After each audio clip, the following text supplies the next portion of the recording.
सोचत नहीं। कब आइलू ह तू? हम कब से आके खड़ा बनी। ए सोचत कर रही है रउआ? ना कुछ सोचत ना रहनी हम। कुछ ना कुछ तो सोचत रहनी है रउआ। ए तू हमरा के साचो माने दू? एहू में कोनो शक बता। हम तो रोके बहुत माने। हाँ इहे नु सोचत रहनी है जे कतना माने लू हमरा के। कोनो शक बता। हम तो रुआ के अपना जान से भी ज्यादा मानी ले।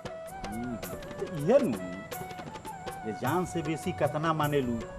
हम तो रुआ के बहुत मानी ले। रुआ हमरा से तनियो देर खातिर दूर चल जानी तो हमरा से तो रहले ना जाला। रुआ के देखला बिना रुआ ना रहम तो हमार जिंदगी एकदम बेकार हो जाई।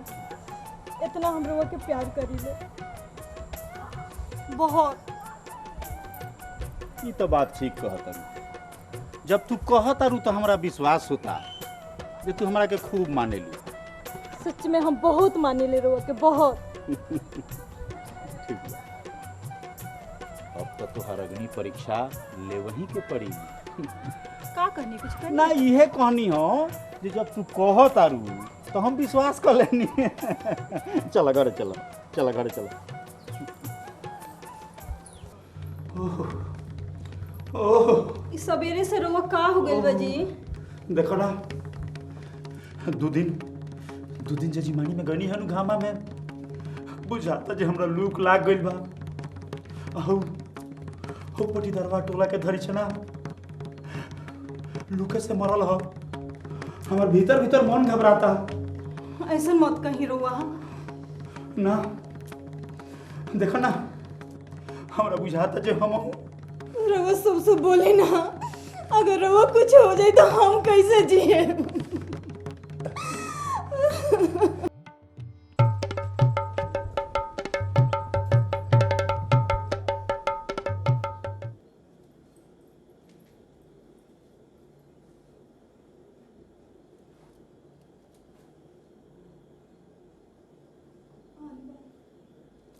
पंडित जी, ए पंडित जी, ए का हो गइल रवा?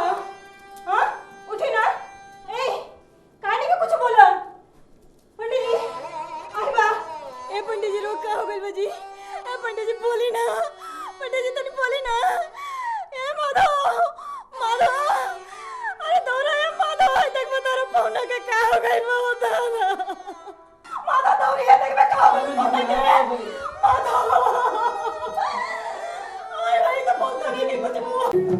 बाप रे बाप।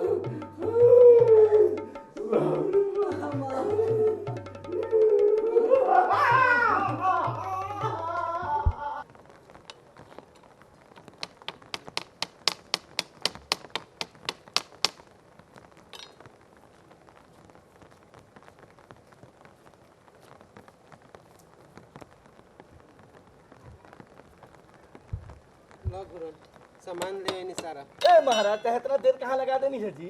अरे भोरे के बेरा रहला, सब दुकान बंद रहला, का करी? तिल ले ले बानी नु, हाँ। धूप ले ले बानी, हाँ। लोहबंगा ले ले बानी, हाँ।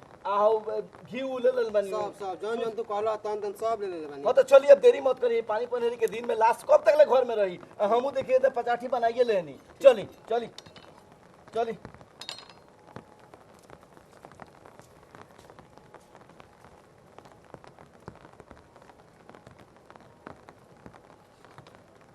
मोरही करल पंडित जी के तो सुख रुख में मरते है। पानी पनहेरी में बड़ा लाश के गिजन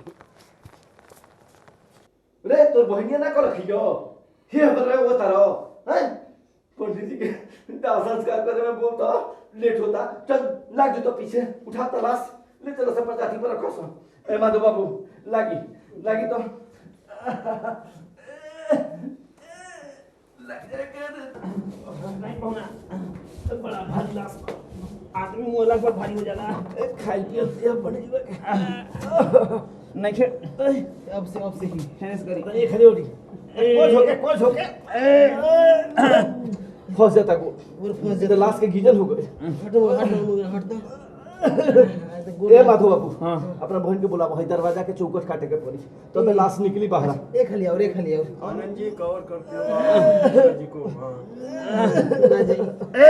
ना जाई चलो सीधे चलो दरवाजा काटे। काली छोट ना लगे पंडित जी बाप रे बाप बड़ा भारी लाश बा खाए पियल देह बा देखी माधु बाबू चौकट में तो लाश पासे नहीं खे करत जनी नु होशियार कोई बड़ बुजुर्ग रही तब नु घर में जैसे ही प्राण छूटल हो हाथ गोड़ टाइट होके के पहले कस के पकड़ के सीधा कर देवल जाला कि चीता पर सीधा लाश जाई। अब बोली गोड़ टाइट हो गई बा ई केंगे चौकट में हेली आए चौकट में फंस न जाता तो अपना बहन के तने बोलाई तो चौकट काटही के पड़ी रे जो ना कुछ दाब उबली आओ चौकटवा काट दिया लाश निकल जाओ। ए दीदिया दीदिया अरे माधव बाबू जल्दी बुलाई ना ए दीदिया देखो ना भुरन का कहत रे का कहता रहो अब रोल गावल छोड़ी जनी नु पंडिताई अब रोल गाव के समय नहीं खे हई लाश 3 घंटा लगी जरावे में बुनी के दिन बाटे बोली तो घाटा बुनी आ गई तो का दशा होई देखी ना कि जब प्राण छूटल हनु तो कोई गोट ना कोई लखो अब पंडित जी के जौन गोरवा बन होई गोरवा टाइट हो गई बा दरवाजे में फंस जाता दरवाजे में फंस जाता निकलते नहीं खेला कतना दम लगनी है सबने के निकला दीदी नहीं पहुना हमार तो विचार बा पंडिता है कि तनी ऐसा चौकठवा में से एक बीता काट नु देती अरे ना होता था वो पंडित जी के निशानी है वो मत काटा लो नहीं हे भगवान तो लाश कौन ले घर में पड़ रही चौकठवा तो काटा ही के पड़ी है हैं आय माधव बाबू चौकट काट दिया हमनु ना वो पंडित जी के निशानी है हमरा गोर में फंस जाता है चौखटवा फंस जाता है में निकलते नहीं के बाहर गोड़वा से काट दलो नहीं थोड़े गोड़ में से काट दिया हे भगवान हमरा से गोड़ ना काटाई जनी ए पंडित के गोड़ काट के हम पाप पीट रहे हम नरक में जाए हम चोगो मिली हमरा एक दिन हमरो तो इंगे चाहे के बा हमरा से ना काटाइए पंडित आए हम ना काटे पंडित जी के गोड़ बाप रे बाप बड़ा मारत रही हमरा के पंडित जी हम गोड़ ना काटे जननु हो भाई माधव बाबू के भाई माधव बाबू तू ही काट दो काट दो हमरा से ना है पूरा के पावन बहुत माना दले हम बहुत मिठाई गेल में ना दीदी बाबू नु काट दे गोड़वा तनी दीदी हमरा से ना काट अब बोली कौन उपाय बा लाश कब ले पड़ रही जनी कि ना है ओ पचाठी बना के सारे लोग इंतजार करता है भगवान है बरखा बुनी के दिन बा देरी हो जाए देरी हो जाई मरद के लाश 3 घंटा में जरेला तो दीना हमें काट हां नहीं रोवे काटी लेकिन हम ना काटे बे दादा बाप रे बाप ए पाप के 3 में काटे हम 3 बोले तो काट दे 1 2